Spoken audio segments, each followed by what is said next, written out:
Imagine this. You're working your butt off on a project and pouring your soul into what you are creating. Countless hours have been spent with little details, and you feel like it's a home run because you went above and beyond. However, the feedback you get did not match your expectations, leaving you feeling demoralized and like your efforts were a waste. This cycle happens quite often for some people. As many of us have been taught from a young age, we get good results by putting in our maximum effort, and the task gets easier over time. While this may sound good on paper, the opposite is also true and can help us create a more balanced and potentially stress-free routine. So, do you feel like things become more challenging when you work harder on them? If yes, then this video is definitely for you. Welcome back to Selfidence.io. Today we'll look at the law of reversed effort with a closer lens and show how you can incorporate this into your own life. Without further ado, let us begin. The law itself. The law of reversed effort was first coined by the author Aldous Huxley, who wrote the following quote: "The harder we try with the conscious will to do something, the less we shall succeed." At its center, the law of reversed effort focuses on proficiency and its results by learning the art of doing and not doing. In other words, our abilities decline the more we attempt something. Imagine that you are, for instance, learning how to ride a bike for the first time. You are taught numerous things like holding the handlebars, pushing off with one foot, how fast to cycle, how to sit, how to maintain your balance, and so on. When learning to ride a bike, we need to consider a small book's worth of micro-instructions, and we need to be aware of all these things. But as take breaks and try again, we get better, and eventually, we no longer try to do them. They occur. In Huxley's words, this process of combining repose with activity makes activities like this take less effort. With that said, there is also a spiritual or holistic perspective around the rule of reversed effort. It's the Taoist concept of Wu Wei, which has a considerably deeper history than Aldous Huxley's work. An excellent illustration of this is those who struggle with sleep. We at Selfidence.io know this struggle all too well, and know what it feels like to become more alert the more you tell yourself to get to sleep, or even think about falling asleep. Since falling asleep is entirely subconscious, willing or trying to fall asleep has the exact opposite impact. Or, consider it this way. What happens if you desire to float while swimming? Many of us will get in our heads and begin to sink as we try to get our bodies to propel us back toward the surface. But it's much easier to float when you do nothing and relax as if you wish to sink. This can be seen in a statement by French psychologist Émile Coué, who stated, "Imagination always prevails, without fail, when willpower and imagination clash, when they are antagonistic." So what does this even mean? Well, our unconscious mind frequently influences how we react to situations, and as a result, this law holds. Why is this? Because our unconscious mind rarely acts rationally and serves as our guardian. If you are finding this video helpful, give it a thumbs up, share it with a friend, and subscribe to this channel to stay up to date on our videos. What is Wu Wei? For many, the word surrender carries a bad reputation. It is often portrayed as cowardly or weak. As a challenge, we invite you to try and find a great story that starts with the good guys just giving up. Comment below, as we would love to hear what you guys uncover. With that said, we value heroes who never give in.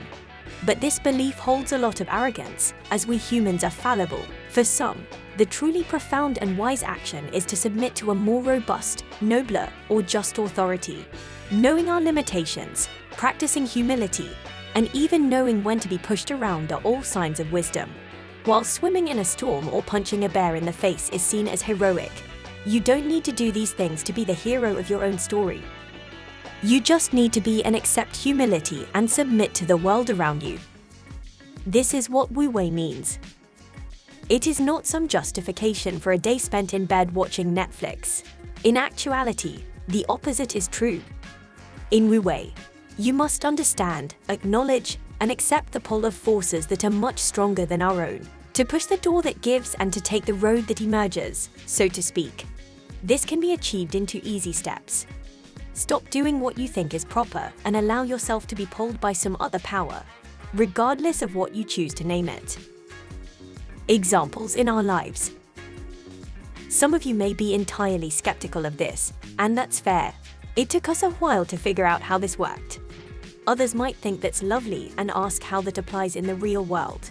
So, how may Huxley's law of reversed effort be viewed as a practical rule rather than an ideology? The answer to this depends heavily on not doing. Here are 5 examples from our lives that most of us can relate to. Number 1. Writing. Nothing is more daunting to a writer than a blank page. In our experience, the mind frequently stalls out when we are forced to write something, especially when there is a deadline, and we start searching for anything to write. This may be counterintuitive to some, but review what you need to complete at least a week before your deadline and let your unconscious come up with ideas instead of running after them. Many writers will be surprised at the ideas they come up with. Number 2. Learning a skill. It would be best to use this technique when learning a new sport or skill. It's okay for you to go through the motions, mentally check off the steps, and eventually succeed. But there comes the point where overthinking is harmful to your results. You may have seen this in sports, where your favorite team fails to land a penalty shot because they are focused on doing it right.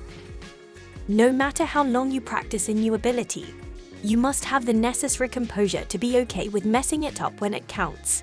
Even though it sounds strange, it makes a lot of sense as this removes some of the pressure when things matter. Number 3. Dealing with stress. We've all experienced anxiety. Crunch points and bottlenecks occur in any job, and we all experience happy and sad days. But stress gets worse when we constantly go over things in our brains.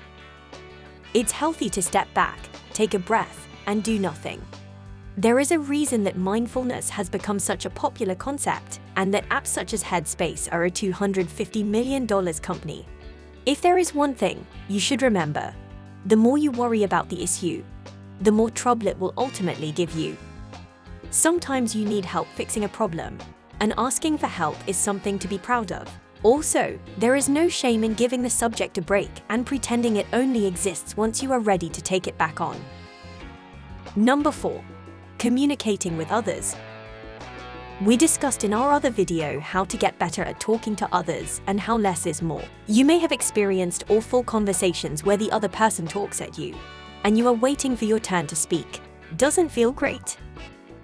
This is where the idea of less is more in conversation helps us improve our relationships. Research has shown that active listening results in more conversational satisfaction and a partner who feels better understood. Also, you tend to learn more when you listen more. While speaking may put you in the limelight and feels good for some, suppose you don't know what you're talking about and keep blabbering. Is that someone you would want to keep talking to? There's nothing wrong with taking the back seat and listening before you decide to respond or add to the conversation. We use this often, and we're confident it'll positively impact your life. Number 5. Don't force the narrative. In many situations in life, engaging with the issue makes matters worse. For instance, if you have a nosebleed, shattered bone, or insect bite, picking, poking, and probing make the situation worse. The same is true of many of life's significant events. It may be time to take a break from what you are doing and indulge in Wu Wei or inactivity. After all, if I tell you not to think of pink elephants, you will most likely think about a pink elephant. You will only achieve mastery by doing what is suggested here, but you already knew that. With that said, it will eventually result in better outcomes, more effortless flow, energy, and satisfaction. And ultimately, this is what will eventually lead you to mastery. This is not to say that you should avoid working hard or long hours at all costs. It means you don't need to worry about it or overexert yourself. With less work, stress, and anxiety, things can improve. Take a break if you're having a challenging day, and know it's okay to relax and reset if the work isn't moving forward. Thank you for staying to the end, and we hope you find the law of reversed effort beneficial.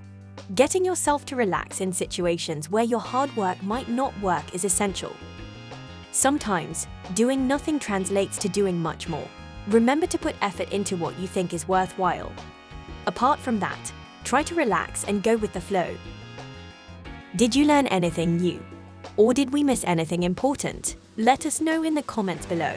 If you found the video helpful, like, share, and subscribe to see more videos like this. Also, if you found this video valuable, here are more videos that may improve your self-confidence. Take care and see you next time.